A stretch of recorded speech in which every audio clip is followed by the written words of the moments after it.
세리아 2020-21 시즌 5라운드 정리 영상 시작하겠습니다. 먼저 사수올로와 토리노의 경기가 있었는데요. 많은 골이 나온 끝에 3대3으로 두 팀 무승부입니다. 골이 많이 터진 것도 어느 정도 이해가 됐던 경기였는데요. 지금 화면에서 보시는 것처럼 안개가 너무 자욱하게 껴서 시야 확보 자체가 거의 되지 않았던 경기였습니다. 그러니 골키퍼도 슈팅을 막아내는 데 있어서 꽤 어려움을 겪었을 걸로 생각이 듭니다. 어쨌든 이번 시즌 초반 엄청난 공격력을 보여주고 있는 사수올로인데요. 벌써 4경기 연속 3골 이상을 넣었습니다. 그리고 직전 3경기에서는 모두 4골씩을 집어넣었죠. 거기다 사수올로의 양아치스러움이 최근 돋보이고 있는데요. 지난 4라운드 볼로냐와의 경기도 1대3으로 지고 있다가 4대3으로 역전승을 거뒀고, 이번 토리노전도 역시 1대3으로 지고 있다가 3대3 동점을 만들었습니다. 희망 고문을 하면서 갖고 놀다가 장난치는 거죠. 반면 토리노의 벨로티는 이번 경기도 한 골에 어시스트 1개로 분전했지만 팀의 승리를 볼 수는 없었습니다. 5라운드 두 번째 경기는 아탈란타와 삼프도리아의 경기인데요. 아주 의외의 결과가 나왔습니다. 삼프도리아가 아탈란타 원정에서 3대1로 이겼습니다. 점유율이나 슈팅수, 찬스 수를 보면 아탈란타가 확실하게 삼프도리아를 압도했던 경기였는데요. 그럼에도 불구하고 이런 결과가 빚어진 것은 개인적으로는 수비라고 생각합니다. 아탈란타의 첫 골 실점 장면을 볼게요. 삼프도리아가 2명의 선수로 역습을 하고 있는데 아탈란타 수비가 압도적으로 많습니다. 그런데 여기 아래쪽에 팔로미노가 퀄리아렐라를 맡고 있다가 공을 쫓아서 방향을 바꿉니다. 이 판단은 결국 패스 한 방에 퀄리아렐라의 단독 찬스로 이어지고 말았습니다. 완벽한 수비의 미스죠. 세 번째 실점 장면도 보시죠. 역시 삼프도리아 역습 찬스인데요. 케이타 발데를 팔로미노가 뒤쫓고 있고 짐시티가 아래쪽에서 얀크토의 길목을 지키고 있습니다. 그런데 여기서 짐시티의 판단이 어땠냐면요. 케이타 발데를 뒤쫓아가 버립니다. 결국 아래쪽에 홀로 남은 얀크토가 단독 찬스를 잡게 되고 이게 골로 이어지고 말았습니다. 어쨌든 삼프도리아는 3연승을 질주하게 됐는데 라치오와 아탈란타 두 챔피언스리그 클럽들을 상대로 거둔 승리라 더욱 의미가 깊고요. 콸간지 형님은 이번 경기 선취골로 무려 4경기 연속 공격 포인트.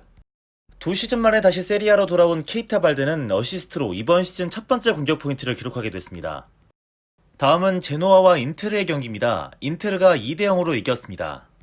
일단 인테르 라인업에서 가장 특이한 점이 있다면 바로 라노키아가 주전으로 나왔다는 건데요. 이 부분이 상당히 불안했는데 놀랍게도 이번 경기에서 엄청 잘했습니다. 수비에서도 흐트러짐이 거의 없었고요. 뚝배기로 어시스트도 기록했습니다. 인테르에서 라노키아의 계약은 이번 시즌이 마지막인데요. 과연 인테르에서 생명 연장을 해낼 수 있을까요? 생명 연장의 꿈이라는 게 뭐 요구르트만 냅다 처먹는다고 되는 거 아닙니다. 또 최근에 하키미와 애슐리 형이 코로나19 양성 판정을 받으면서 다름이 아닌 기회를 많이 부여받고 있는데요. 야, 졸라 이상하단 말이죠. 왜 잘하는 거죠? 다름이안도 최근 부쩍 좋은 모습을 보여주고 있습니다.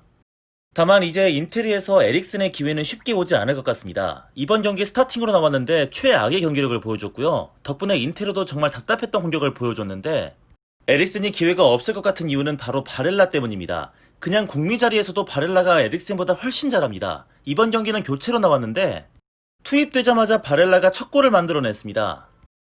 사실 어느 정도 예견된 상황이긴 하죠. 폼 다 떨어지고 계약 6개월 남은 에릭센에게 2천만 유로를 드린다는 것 자체가 많이 아쉽긴 합니다. 어쨌든 주전들 거의 대부분 휴식을 부여하고도 깔끔한 승리를 거뒀던 인테르.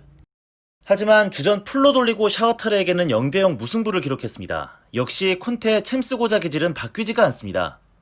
그 캐릭터를 한 번에 바꾸면 그게 더 적응이 안 돼. 다음은 라치오와 볼로냐의 경기가 있었습니다. 라치오가 2대1로 승리했습니다. 라치오는 루이스 알베르토의 선취골 그리고 임모빌레의 쐐기골로 이길 수 있었는데요. 임모빌레는 이 경기 골로 드디어 쥐세페 시노리를 제치고 라치오 역대 득점 2위에 올라갔습니다. 역대 1위는 라치오의 전설 피올라인데요. 임모빌레가 과연 1위까지 올라갈 수 있을지 지켜보는 것도 재밌겠습니다. 하지만 기쁨도 잠시였고 라치오에게도 드디어 코로나19 바이러스가 침투를 했는데요. 특히 이번 경기에서 골을 넣었던 루이스 알베르토와 임모빌레가 모두 양성 판정을 받았습니다. 이어 라짜리와 안드레아스 페레이라 그리고 자반 안데르손까지 양성이 나왔는데요. 자반 안데르손을 제외하고는 모두 주전급 선수들인지라 큰 타격이 예상됩니다. 안 그래도 얇디 얇은 스쿼드에다 핵심들만 쏙쏙 코로나로 빠진 라치오는 그래도 주중에 챔피언스 리그에서 어쨌든 승점 1점을 따오는데 성공했는데요. 챔피언스 리그가 끝나고 이번엔 파트릭과 파레스 그리고 아크프루까지 양성 판정을 받게 됐습니다. 1군 선수단이 총 11명밖에 남지 않은 상황입니다. 다음 경기로 넘어가겠습니다. 칼리아리와 크로토나의 경기는 칼리아리의 4대2 승리입니다. 지오반니 시메오네가 지난 시즌 후반기부터 미친 폼을 이어가고 있습니다. 이번 경기 역시 골을 집어넣었는데요. 벌써 이번 시즌 4골째를 기록 중에 있습니다. 또 칼리아리에 소틸이 골을 넣었는데요. 피오렌티나 최고 유망주였던 리카르도 소틸, 칼리아리로 임대로 넘어와서 드디어 세리아 데뷔 첫 골을 신고했습니다. 다음 경기, 베네벤토와 나폴리의 맞대결은 나폴리의 2대1 승리입니다.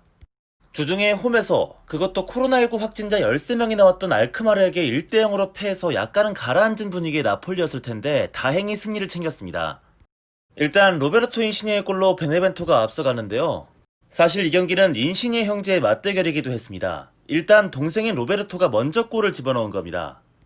하지만 이에 질세라 형도 동점골을 집어넣는데요. 내 동생이지. 남이 아닌기라. 이후 페타냐가 역전골을 집어넣었습니다. 이번 경기골로 인시니는 나폴리에서 92번째 골을 넣었는데요. 91골을 넣었던 역적 이과인을 제치고 나폴리 역대 득점 9위에 올라갔습니다. 나폴리 팬으로서는 좋은 소식이 되겠네요.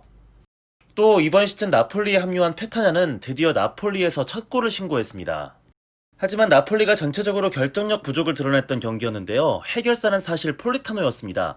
후반전에 교체로 들어와서 나폴리의 2골을 모두 어시스트했는데요. 확실히 최근 폼이 좋습니다. 다음 경기는 파르마와 스페지아의 경기 2대2 무승부로 끝났습니다. 지난 시즌 9위 베로나와 같은 승점을 기록하면서 의외의 선전을 했던 파르마였는데요. 이번 시즌 초반은 약간 삐걱거리고 있습니다. 5경기 승점 4점으로 최하위권에 처져 있는데요. 이번 경기 무승부를 기록한 것도 거의 하늘이 도왔습니다. 특히 스페지아의 결정적인 3번의 골대샷이 있었기 때문이죠. 스페지아가 억울할 수 있는 경기였습니다. 거기다 하늘이 제대로 도와준 것은 파르마의 동점골이었는데요. 후반 추가 시간에 스페지아의 테레지가 코르넬리우스의 다리를 걷어차면서 PK를 내주고 말았습니다. 결국 93분에 극적으로 파르마가 동점골을 만들어내면서 경기가 끝났지요. 아무래도 파르마는 지난 시즌 에이스였던 클루세프스키의 공백을 쉽게 메우지 못하고 있는 것처럼 보입니다. 득점력이 너무 저조해진 것이 눈에 띄고요. 인테르 팬으로서 스페지아의 경기를 한 번씩 살펴볼 이유가 하나 생겼습니다. 인테르의 유망주 미드필더로 스페지아에 임대돼 있는 루시엥 아구메 때문인데요. 스페지아에서 이번 경기 굉장히 좋은 모습을 보여줬습니다. 다음은 피오렌티나와 우디네스의 경기. 피오렌티나가 오랜만에 3대2로 승리를 기록했습니다. 지난 라운드 승격팀 스페지아전 먼저 2골을 집어넣고 결국은 무승부를 거두는 수모를 겪었던 피오렌티나였는데요. 이번 라운드도 피오렌티나가 불안하게도 먼저 2골을 넣고 시작했습니다만 이번에는 결국 이겼습니다. 이번 피오렌티나 승리의 1등 공신은 누가 뭐래도 카스트로빌리였습니다. 먼저 스코어를 2대0으로 만드는 선취골과 두 번째 골 어시스트를 해냈고요. 2대1로 쫓길 때 또 골을 넣었습니다. 그러니까 피오렌티나가 이번 경기 승리를 위해 넣었던 3골을 모두 카스트로빌리가 관여를 했던 것이죠. 이번 시즌 처음으로 이름값을 톡톡히 했습니다. 하지만 이번 경기 피오렌티나 승리의 주역은 카스트로빌리만큼 중요한 선수가 한 명 더 있습니다. 바로 골키퍼 드론고브스키인데요. 피오렌티나가 3대1에서 3대2까지 추격을 받으면서 또다시 좆될 뻔했는데 여러 번 또다시 무승부가 될 뻔했습니다. 하지만 드론코프스키 골키퍼가 무려 4번의 결정적인 선방을 해내면서 기어이 리드를 지켜냈습니다. 다음 경기는 조금 충격적인 결과가 나왔는데요. 우승 후보 유벤투스가 베로나와 1대1로 비기고 말았습니다. 특히 모라타에게는 아주 일진사나운 한 주가 될 것 같습니다.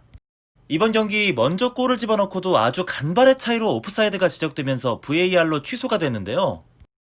챔스를 보신 분들은 다 아시겠지만 며칠 뒤 챔스에서는 무려 3골을 집어넣고도 모조리 취소되는 아름다운 경험을 하게 됩니다. 그나저나 유벤투스는 파빌리에게 골을 먹었는데 유벤투스 유소 출신이라 참 얄궂게 됐습니다. 언제나 팀 유소 출신에게 골을 먹히면 기분이 상당히 나쁘곤 하죠. 인테르도 많이 겪어본 일이라 저도 잘 압니다.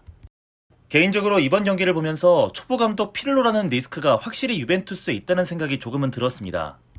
이번 경기 양팀 기록을 보면 모든 면에서 확실하게 유벤투스가 우위를 가져갔던 경기라는 것을 알 수가 있는데요. 하지만 수세에 몰린 베로나가 쉽게 물러나지 않고 오히려 수비 라인을 높게 형성하면서 계속해서 중원에서 압박을 강하게 걸었습니다.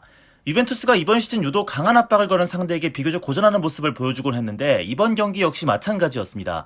점유율은 높게 가져가지만 상대의 압박을 풀어내는 장면을 쉽게 만들어내지 못했는데 이 부분은 확실히 초보 감독의 한계점이라는 생각이 들더군요. 하지만 쿨루세프스키는 진짜 볼수록 놀랍습니다. 2000년생 선수인데 거의 완성형에 가까워요. 이번 경기에서도 쿨루세프스키가 정말 빛났습니다. 후반에 교체로 투입됐는데요. 진짜 개인 기량 하나로 동점골을 뽑아냈습니다. 소름 돋았어요.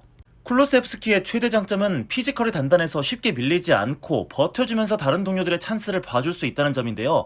거기다가 킥까지 좋으니 상대 수비들 참 힘들어질 것 같습니다. 하지만 나폴리에게 부전승으로 거둔 1승을 제외하면 4경기에서 딱 1승밖에 거두지 못하며 시즌 초반 좋지 않은 유벤투스인데요. 호날두가 코로나19에서 돌아온 이후의 행보는 어떻게 될지 궁금해집니다. 이번 라운드 마지막 경기는 밀란과 로마의 경기였습니다. 3골씩을 주고받고 3대3 무승부로 끝이 났는데요. 양 팀에 하나씩 전력의 불안 요소가 있었으니 우선 밀란은 돈나룸마가 코로나19 양성 반응을 보이면서 이번 경기에서 이탈하고 말았습니다. 그래서 밀란은 이번 시즌 새로 영입된 백업 키퍼 타타루사누를 출전시킬 수밖에 없었는데요. 이게 아주 큰 차이를 만들어냈습니다. 밀란이 한 골 먼저 앞서가고 있던 상황, 타타루사누가 상대 코너킥 위치를 잘못 포착하면서 너무나 쉽게 동점골을 내주고 말았던 겁니다. 이 밖에도 여러 차례 불안한 모습을 타타루사누가 보여주면서 아마도 돈나룸마의 에이전트인 이 양반에게는 또 한 번 좋은 일이 있지 않을까 생각이 들었습니다. 밀란에는 타타루사누가 불안 요소였다면 로마에게는 압도적으로 칼스도르프가 불안 요소였습니다. 이번 경기 뜬금없이 선발로 나왔는데 첫 골 실점도 전혀 레앙을 제어하지 못하고 중앙 쪽 돌파를 허용하면서 질라탄의 골을 지켜볼 수밖에 없었고요. 두 번째 실점은 야 진짜 수비 안 하냐? 공격도 못하지 수비도 못하지 거의 레앙의 장난감이었다는 평가를 내리고 싶습니다. 마지막으로 이 경기 주심 피에로 지아코멜리에 대해서 이야기를 좀 해야 될 것 같은데요. 이런 씨발 새끼를 봤나? 야 이 씨발놈아! 로마에게 페널티킥을 내줬는데요. 이게 좀 요상합니다. 확실히 밀란의 베나세르가 발을 집어넣으면서 먼저 볼 소유권을 따낸 상황이었는데 이게 베나세르의 파울로 PK가 선언된 겁니다. 이건 명백한 오심이라고 볼 수 있을 것 같습니다. 그리고 더 웃긴 건 오히려 페드로가 베나세르의 발을 밟고 있습니다. 그러니까 오히려 페드로의 파울로 볼 수도 있는 장면입니다. 하지만 여기서 끝이 아닙니다. 이번엔 밀란 쪽으로 PK가 한 번 더 선언이 되는데 만치니의 발이 높게 올라간 것은 사실입니다. 하지만 차라놀로와 발 사이에 간격이 꽤 있는 데다가 전혀 접촉이 없었고요. 오히려 차라놀로는 이후 몸싸움 과정에서 넘어졌습니다. 저는 개인적으로 이건 앞전 PK에 대한 보상 판정이라는 생각이 들 수밖에 없었습니다. 뭐 어쨌든 경기는 이렇게 무승부로 끝났고요. 피올리와 밀란은 주중에 있던 유로파리그까지 승리하면서 공식 경기 23경기 연속 무패 기록을 이어나가고 있습니다. 이번 라운드에서 나온 주요 기록들은 아주 단촐합니다. 라치오의 임모빌레가 라치오 역대 득점 2위로 올라섰고요. 피오렌티나 출신 칼리아리의 소틸은 세리아 데뷔골을 집어넣었습니다.